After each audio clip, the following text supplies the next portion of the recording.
ஆன்மீக அன்பர்கள் அனைவருக்கும் வணக்கம். நாம் நம்மளுடைய சேனலில் தொடர்ந்து புதிதாக பிறக்க இருக்கக்கூடிய ஆங்கில மாதத்தினுடைய 6வது மாதமான ஜூன் மாதம் எப்படி இருக்க போகுது அப்படின்றத பற்றி தாங்க தொடர்ந்து பார்த்துட்டு இருக்கோம். ஸோ இந்த பதிவில் பிறக்க இருக்கக்கூடிய ஜூன் மாதம் மிதுன ராசி நேயர்களுக்கு எத்தகைய மாற்றங்களை எல்லாம் ஏற்படுத்தி கொடுக்க இருக்குது அப்படிங்கிறத பற்றியும், என்னென்ன விஷயங்களில் கவனமாக நீங்கள் செயல்படணும் அப்படின்றத பற்றியும் தான் தெளிவாக பார்க்க போகிறோம். வீடியோ ரொம்பவே இன்ட்ரெஸ்டிங்காக இருக்கும். ஸோ நிறைய பயனளிக்கக்கூடிய தகவல்களோடு இருக்கிறதுனால ஸ்கிப் பண்ணாமல் ஃபுல்லாக பார்த்து பயன்பெறுங்க. ராசி மண்டலத்தில் 3வதாக இருக்கக்கூடிய மிதுனம் ராசி நேயர்களுக்கு புதிதாக பிறக்க இருக்கக்கூடிய ஆங்கில மாதமான ஜூன் மாதம் ரொம்ப ரொம்ப சிறப்பான ஒரு பலன்களை தாங்க கொடுக்க போகுது. ஏன்னா இந்த மாதத்தில் ஏற்படக்கூடிய கிரக அமைப்புகளில் சுக்கிர பகவான் உங்களுக்கு மிகப்பெரிய அதிர்ஷ்ட வாய்ப்புகளை எல்லாம் வாரி வழங்க போகிறாரு. மேலும் தொட்டது எல்லாமே துளங்கக்கூடிய ஒரு நேரமாக மிதுன ராசி நேயர்களுக்கு இருக்க போகுதுங்க. அதாவது மிதுன ராசி நேயர்களை பொறுத்த வரைக்கும் இந்த டைம் உங்களுக்கு ரொம்ப சாதகமாக இருக்குது. ஸோ என்னென்ன விஷயங்களை நீங்கள் செய்யணும் அப்படின்னு நினைக்கிறீங்களோ, ஆசைப்படுறீங்களோ, அதை எல்லாமே துணிந்து இந்த மாதத்தில் நீங்கள் செய்யலாம். ஏன்னா குருவும் உங்களுக்கு சூப்பரான ஒரு பொசிஷனில் இருக்கிறாரு. கூடவே பார்த்திங்கன்னா சனி பகவானுடைய ஆசீர்வாதமும் உங்களுக்கு கிடைக்க போகுதுங்க. சனி பகவானுடைய ஆசீர்வாதம் கிடைக்கிது அப்படின்னா உங்களுக்கு யாராலையும் உங்களை தடை பண்ணவே முடியாது. ஏன்னா சனி கொடுக்க எவர் தடுப்பார் அப்படின்னு சொல்லுவாங்க. ஸோ அந்த அளவுக்கு சனி பகவானுடைய ஆசீர்வாதம் பெற்று இருக்கக்கூடிய மிதுன ராசி நேயர்களுக்கு இந்த டைமில் வணிகம் பார்த்திங்கன்னா சூப்பரான ஒரு பொசிஷனுக்கு வரப்போகுதுங்க. அதுவும் மாதத்தினுடைய தொடக்கமே உங்களுக்கு சூப்பராக இருக்க போகுது. உங்களுடைய ராசியில் புதன் பகவான் சூரியனோட 12வது வீட்டில் இருக்கிறாரு. ஸோ புதன் சூரியனோட இணையும் பொழுது கட்டாயமாக அங்கே புது ஆதித்ய யோகமானது உருவாகும். அதே போல் குரு இருக்கக்கூடிய ராசியில் புதன் இருக்கிறதுனால சூப்பரான ஒரு யோகமும் இருக்குது. இந்த நேரம் உங்களுக்கு சாதகமாகவும் இருக்கும். ஸோ மிஸ் பண்ணாமல் பயன்படுத்துங்க. அது மட்டும் இல்லாமல் இந்த மாதத்தை பொறுத்த வரைக்கும் உங்களுடைய வருமானம் கண்டிப்பாக அதிகரிக்கும். மேலும் பார்த்தீங்கன்னா காதல் வாழ்க்கையெல்லாம் ரொம்ப ரொம்ப சிறப்பாக இருக்கும். ஒரு பரஸ்பர அன்பானது கிடைக்கும். இது வரைக்கும் இந்த அன்புக்காக தான் இயங்கிட்டு இருந்தேன் அப்படின்னு சொல்லக்கூடிய மிதுனராசி நேயர்களுக்கெல்லாம் அந்த அன்பு பரிபூர்ணமாக கிடைக்க போகுதுங்க. ஸோ உங்களுடைய இல்லறமும் கூட சிறப்பாகவே இருக்கும். திருமணமானவர்களுக்கும் அப்படி தான் ரொம்ப நல்லா இருக்கும். திருமண வாழ்க்கையும் ரொம்ப ரொம்ப சாதகமாக இருக்கும். நீங்கள் நினச்ச மாதிரி நீங்கள் வாழ முடியும். அந்த அளவுக்கு அட்டகாசமான ஒரு நேரம் தாங்க. மாணவர்களுக்கெல்லாம் பார்த்தீங்கன்னா கடினமான உழைப்பானது வேண்டிய நேரம் அப்படின்னு சொல்லலாம். ஏன்னா கடினமான உழைப்பு உங்களுக்கு தொடர்ந்து இருக்கும் பொழுது உங்களுடைய யோகமும் உங்களுக்கு கூட இருக்கும் பொழுது கட்டாயமாக அது உங்களுக்கு நல்ல பலன்களாக கொடுக்கும். ஸோ இந்த டைம் பார்த்தீங்கன்னா சிறப்பாக அமையும் அப்படின்றதில் எந்த விதமான மாற்று கருத்துமே கிடையாது. அது மட்டும் இல்லாமல் இந்த மாதத்தில் 10வது வீட்டில் சனி பகவான் இருக்க போகிறாரு.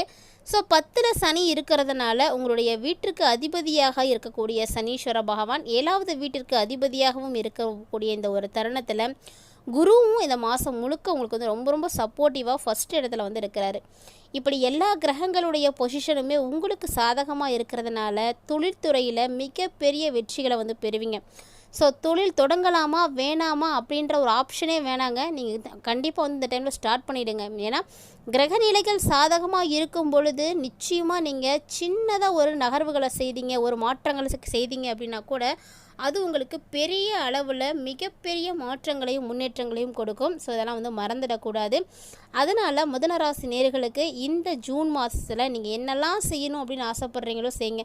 புதுசாக கடை வைக்கணும்னு நினைக்கிறீங்களா, தாராளமாக வைங்க. இல்லை ஏதாவது புதுசாக வியாபாரம் பண்ண போகிறேன் அப்படின்றீங்களா, தாராளமாக பண்ணுங்க. ஏதாவது உற்பத்தி பண்ணணும்னு நினைக்கிறீங்களா, அதையும் நீங்கள் செய்யலாம். நீங்கள் இப்படி என்னெல்லாம் செய்யணும் அப்படின்னு ஆசைப்பட்றீங்களோ அதை எல்லாமே நிறைவேறக்கூடிய காலகட்டங்களை நீங்கள் நெருங்கிட்டீங்க. இனி பார்த்தீங்கன்னா உங்களுக்கு தொடர்ந்து வெற்றிகள் தான் குவிய போகுது. ஸோ உயர்கல்வி தொடரக்கூடிய மாணவர்களுக்கும் அப்படி தாங்க. கண்டிப்பாக நீங்கள் உயர்கல்வியில் நல்ல ஒரு நிலைக்கு போவீங்க. ஆனால் குறுக்கு வழியை மட்டும் தேர்ந்தெடுக்கக்கூடாது. குறுக்கு வழியை நீங்கள் தேர்ந்தெடுத்தீங்க அப்படின்னா உங்களுக்கு மிகப்பெரிய பாதிப்புகள் அடைஞ்சிடுவீங்க. ஆனால் நீங்கள் இந்த டைமில் நேர்மையான முறையில் உழைப்புகளை கொடுத்து கடினமாக படிச்சிங்க அப்படின்னா உயர்கல்வி படிக்க முடியும். அதுவும் நீங்கள் வெளிநாடு போய் படிக்கிறதுக்கான வாய்ப்புகள் கூட இருக்குது. அப்படி போய் படிக்கணும் அப்படின்னீங்கன்னா கூட இன்னும் சிறப்பாக செயல்பட்டு படிச்சிங்க அப்படின்னாவே போதும். கண்டிப்பாக உங்களுக்கு வெற்றி இருக்குது. ஸோ இது மாதிரி வெளிநாடுக்கோ இல்லை வெளிமாநிலத்துக்கோ போய் படிக்கணும் அப்படின்னு நினைக்கிறவங்களாம் இன்னும் கொஞ்சம் கூடியதெல்லாம் உழைக்க வேண்டியிருக்கும். அவ்வளவுதான், வேறு ஒன்றுமே கிடையாது. அதுக்கான எஃபெக்ட் நீங்கள் கொடுத்தீங்க அப்படின்னாவே உங்களுக்கு கண்டிப்பாக அதுக்கு வாய்ப்பு கிடைச்சிடும். ஸோ இந்த டைமில் புதன் பகவான் பார்த்திங்கன்னா 4வது வீட்லேயும் முதல் வீட்டுக்கு அதிபதியாகவும் இருக்கிறதுனால ஸோ இந்த டைம் உங்களுக்கு ஒரு நல்ல நிலையில் தான் போய் அமர்றாரு. அதாவது 2வது வீட்டில் போய் நுழைய போகிறாரு. இதனால் குடும்ப உறவுகள் அப்படின்றது எப்படி இருக்குன்னா ரொம்ப ரொம்ப சூப்பராக இருக்கும். ஸோ உங்களை வேணான்னு ஒதுக்கினவங்க கூட சண்டை போட்டவங்க கூட இப்போது உங்கள் கூட மனமாற்றத்தோடு வந்து இருப்பாங்க. நேர்மறையாக வந்து இருப்பீங்க. அவங்க கூட நீங்களும் வந்து ஒரு அந்யோன்யமாக வந்து பழக ஆரம்பிப்பீங்க. உங்களுக்குள்ளே இருக்கக்கூடிய அந்த கசப்பான அனுபவங்கள் எல்லாம் மறைந்து இருக்கக்கூடிய அன்பானது அதிகரிக்க ஆரம்பிக்கும். இந்த நேரத்தில் கண்டிப்பாக மிதுனராசி நேயர்களுடைய குடும்ப வருமானம் அதிகரிக்கும். ஸோ குறித்து வச்சுக்கோங்க. நீங்கள் என்ன செய்தீங்க அப்படின்னாலும் பரவாயில்ல, இல்லை எதுவுமே பண்ணலைங்க, நான் வீட்டில் தான் இருக்கேன், ஹவுஸ் ஒய்ஃப் தான் அப்படின்னா எனக்கு எப்படிங்க வருமானம் உயரும் அப்படின்னு நீங்கள் யோசிக்கலாம். அப்போ கூட உங்கள் கைக்கு பணம் கண்டிப்பாக வந்துடும். உங்களுடைய கணவருடைய பணமோ அல்லது உங்களுடைய சொந்தக்காரங்களோ அப்பா அம்மாவோ எப்படியாவது உங்கள் கைக்கு பணம் வந்துடும். உங்கள் கையில் பண இருப்பு இருந்துகிட்டே இருக்கும். அதனால் நிதிநிலையெல்லாம் எந்த ஒரு பிரச்சனையும் இருக்காது. ரொம்ப ரொம்ப ஸ்ட்ராங்காக போகுது. இனிமேட்டுக்கு உங்களுக்கு நல்ல ஒரு நிலைமைகள் எல்லாம் உருவாகும். கண்டிப்பாக சிறுக சிறுக சேமித்த ஒரு தொகையை கூட இப்போ வந்து நீங்கள் மீட்டெடுப்பீங்க. அதுவே உங்களுக்கு ஒரு அங்கீகாரத்தை கொடுத்துடும். நம்ம செலவுகள் போக தான் நம்ம வந்து சேர்த்து வச்சுருப்போம். ஸோ அப்படி இருக்கும் பொழுது இதை கூட நம்மளால் முடிஞ்சிருக்கு அப்படின்னு நினச்சி நீங்களே வந்து பெருமைப்படுவீங்க. அந்த அளவுக்கு ஒரு சூப்பரான ஒரு நேரம். அதே போல் மாதத்தினுடைய தொடக்கத்தில் மட்டும் கொஞ்சம் நீங்கள் கவனமாக இருந்துக்கோங்க. ஏன்னா சூரியனும் புதனும் ராசி அதிபதியோட 12வது வீட்டில் இருக்கக்கூடிய இந்த ஒரு நேரத்தில் சனி பகவானுடைய பார்வையும் வந்து கிடைக்க போகுது. முதல் வீட்டில் செவ்வாய் பகவான் இருக்கிறதுனால ஒரு சில பிரச்சனைகளை நீங்கள் வந்து பார்க்க வேண்டியிருக்கும். அதாவது இந்த நேரத்தில் மிதுன ராசி நேயர்களுடைய உடல் ஆரோக்கியம் அப்படின்னு பார்த்தீங்கன்னா கண் பிரச்சனைகள், இரத்த அழுத்தம், இது தொடர்பான பிரச்சனைகளை எல்லாம் வந்து உங்களை வந்து தொந்தரவு செய்யலாம். ஸோ முடிந்த அளவுக்கு கண்ணெல்லாம் பாதுகாப்பாக வச்சுக்கோங்க. அதிக நேரம் ஃபோன் பார்க்குறது, டிவி பார்க்குறது, இந்த மாதிரி கண் சம்மந்தமான விஷயங்கள் அதிகமாக செய்ய வேண்டாம். அது மட்டும் இல்லாமல் ரத்த அழுத்தம் அதிகரிக்கும் அப்படின்றதுனால பிளட் ப்ரெஷர் வந்து நீங்கள் வந்து பேலன்ஸ் பண்ணணும். அதிகமாக கோபப்படாதீங்க, தேவையில்லாத உணவுகள் எடுத்துக்காதீங்க. நல்லா ஆரோக்கியமாக இருக்கிறதுக்கு நீங்கள் உங்களோட ரிலாக்ஸாக வச்சுக்கோங்க. மனசில் வந்து எப்போதுமே மனநிலை அப்படிங்கிறது சீராக இருக்கணும். அப்போ தான் நமக்கு எந்த விதமான பாதிப்புகளும் இருக்காது. ஸோ இது போல் சின்ன சின்ன விஷயங்களெல்லாம் நீங்கள் செய்தீங்க அப்படின்னா உங்களுக்கு தொந்தரவுகள் எதுவும் வந்து ஏற்படாமல் பார்க்க முடியும். இது தவிர இந்த டைமில் மூட்டு வலி பிரச்சனை, நரம்பு தொடர்பான பிரச்சனைகள் இது எல்லாமே வந்து உங்களுக்கு இருக்குது. ஸோ எல்லாமே வந்து ஏற்படக்கூடிய இந்த ஒரு நேரத்தில் கண்டிப்பாக மிதுனராசினியர்கள் நீங்கள் தான் உங்களோட வந்து கவனமாக பார்த்துக்கணும். கட்டாயமாக இந்த பதிவில் பார்த்தீங்கன்னா நிறைய விஷயங்கள் எல்லாம் நீங்கள் தெரிஞ்சிட்டு இருந்திருப்பீங்கன்னு நினைக்கிறேன். ஏன்னா மிதுனராசி நேயர்களுக்கு இது நாள் வரைக்கும் பட்ட கஷ்டங்கள், துயரங்கள் எல்லாமே தீரக்கூடிய இந்த ஒரு நேரத்தில் என்ன மாதிரியான பலன்களை அடுத்து வரக்கூடிய மாதங்களில் நீங்கள் பார்க்க போகிறீங்க, இனி வரக்கூடிய அடுத்தடுத்து இருக்கக்கூடிய எதிர்காலங்கள் எல்லாம் உங்களுக்கு எப்படி இருக்குது அப்படின்லாம் புரட்டி பார்த்தீங்கன்னா ரொம்ப சிறப்பாகவே இருக்குங்க. அதனால் நீங்கள் வந்து பயப்படுற அளவுக்குலாம் ஒன்றுமே கிடையாது. ஏன்னா எல்லா கஷ்டங்களையும் பட்டு முடிச்சாச்சு. இனி வந்து உங்களுக்கு கஷ்டங்கள் அப்படின்ற வார்த்தைகள் கூட உங்களுக்கு வந்து தெரியாது. நீங்களே கூட ஒரு சிலர்லாம் ஃபீல் பண்ணியிருப்பீங்க, வாழ்க்கையில் என்ன மாதிரியான மாற்றங்களை எல்லாம் இப்போ சந்திச்சிட்ருக்கீங்க அப்படின்னு. முன்னாடி இருந்ததுக்கு இப்போ நல்லாவே வந்து ஃபீல் பண்ணுவீங்க. ரொம்ப பரவாயில்ல அப்படின்ற அளவுக்கு தான் இருக்குமே தவிர யாருக்குமே வந்து மோசம் அடைஞ்சிருக்கிறதுக்கு வாய்ப்பே கிடையாது.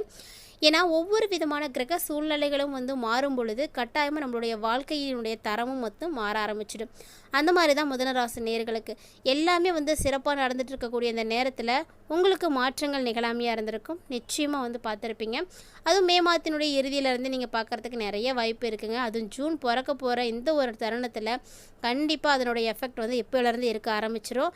ஸோ ஜூன் மாதம் உங்களுக்கு சூப்பராக இருக்குது, கவலைப்படாதீங்க. மேலே படிக்கணும்னு நினைக்கிறீங்கனாலும் தாராளமாக படிக்கலாம்.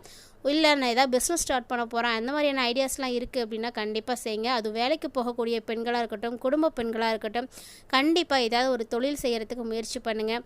ஏன்னா பெண்களாக இருக்கக்கூடியவர்களை பொறுத்த வரைக்கும் தன்னம்பிக்கை, தைரியம் கொடுக்கக்கூடிய ஒரே விஷயம் அப்படின்னா அது வருமானம் மட்டும்தான். உங்கள் கையில் நீங்கள் வருமானத்தை பார்க்கணும். அப்போ தான் உங்களுக்கு தன்னம்பிக்கை வந்து அதிகரிக்க ஆரம்பிக்கும்.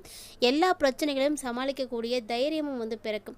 அதனால் இந்த ஒரு டைமிங்கை வந்து கண்டிப்பாக யூஸ் பண்ணிப்பீங்கன்னு நினைக்கிறேன். கட்டாயமாக இந்த பதிவு உங்களுக்கு பிடிச்சிருக்கும் அப்படின்னு நினைக்கிறேன். வீடியோ உங்களுக்கு பிடிச்சிருக்கு அப்படின்னா லைக் பண்ணுங்கள், ஷேர் பண்ணுங்கள், மறக்காமல் கமெண்ட் பண்ணுங்கள். இது மட்டும் கிடையாது, இது போல் பல இன்ட்ரெஸ்டிங்கான தகவல்களானது நம்மளுடைய சேனலில் தினந்தோறுமே நம்ம பதிவேற்றம் செய்துட்டு தான் இருக்கோம். இது வரைக்கும் நீங்கள் நம்ம சேனலை பார்த்ததே இல்லை அப்படின்னா மறக்காமல் நம்ம சேனலை ஒன்ஸ் விசிட் பண்ணி பாருங்கள். கட்டாயமாக உங்களுக்கு இருக்கக்கூடிய தகவல்கள் எல்லாம் பிடிச்சிருக்குன்னு நினைக்கிறேன். அப்படி ஒரு வேளை பிடிச்சிருக்கு, பயனளிக்கக்கூடிய விஷயங்களை உங்களுடைய நண்பர்களோடும் உறவினர்களோடும் ஷேர் பண்ணிக்க மறந்துடாதீங்க. மேலும் இந்த ஜூன் மாதம் உங்களுக்கு சிறப்பாக இருக்க நீங்கள் செய்யக்கூடிய எளிமையான பரிகாரம் என்ன அப்படின்னா, சனிக்கிழமைகளில் சனீஸ்வர பகவானுக்கு நீல மலர்களை கொண்டு நீங்கள் வழிபாடுகள் செய்கிறது ரொம்பவே நல்லது. மேலும் இந்த பதிவில் சனீஸ்வர பகவானை நீங்கள் தொடர்ந்து வழிபாடுகள் செய்கிறது ரொம்பவே முக்கியமானது அப்படின்னு கொடுக்கப்பட்டிருக்கு. அதனால் மிஸ் பண்ணாமல் வழிபாடுகள் செய்யுங்க. மேலும் சனி பகவான் மீது யாருக்கெல்லாம் அதீத நம்பிக்கை இருக்கோ மறக்காம வீடியோக்கு ஒரு லைக் பண்ணிக்கோங்க. கீழே இருக்கக்கூடிய கமெண்ட் பாக்ஸில் சனீஸ்வர பகவான் தான் இந்த மாதத்தில் உங்களுக்கு ரொம்ப ரொம்ப சப்போர்ட்டிவாக இருக்க போகிறாரு. ஸோ சனீஸ்வர பகவானை போற்றி போற்றி அப்படின்னு மந்திரத்தை 3 முறை கமெண்ட் பண்ணுங்கள். அவருடைய அருளாசியோடு உங்களுக்கு நடக்கக்கூடியது எல்லாமே நல்லபடியாகவே நடந்தேறும்.